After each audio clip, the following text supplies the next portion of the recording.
né? O Delacroix ele tinha uns desenhos muito soltos, principalmente depois que ele conheceu os trabalhos de John Constable na Inglaterra. Delacroix foi um dos maiores artistas do romantismo francês, século XIX, nasceu no finalzinho do século XVIII e teve a sua produção aí na primeira metade do século XIX, iniciozinho da segunda metade. Enfim, ele não gostava desse rótulo do maior artista do romantismo, porque na verdade o seu trabalho era muito mais do que isso, ele não se enquadrava totalmente nesse movimento, né, do romantismo.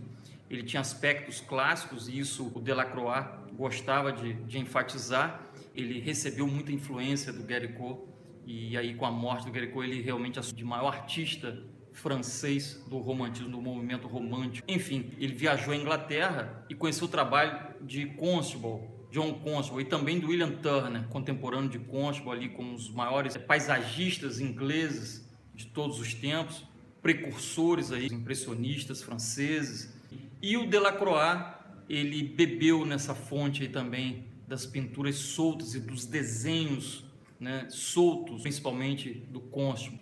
Retornou para a França, deu realmente prosseguimento em cima dessa linha do Constable, e aí ele suavizou primeiro a influência do barroco, que ele havia recebido principalmente de Rubens, juntou com essa nova influência aí de Constable e teve um estilo muito próprio, né?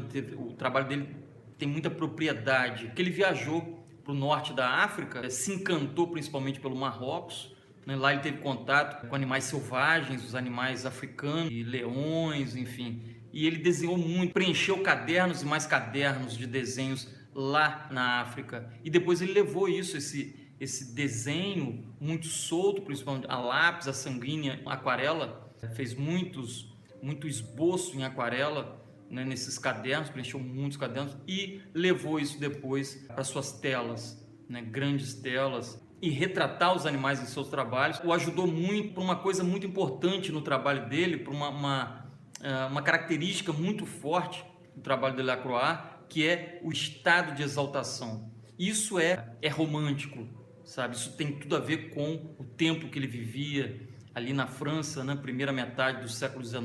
A individualidade, né? Um indivíduo mais forte do que toda aquela questão idealizada do classicismo, idealizada no sentido do todo, né? Os românticos foram mais para o indivíduo, né? Então, esse estado de exaltação, ele buscou muito com os desenhos e as pinturas dos animais.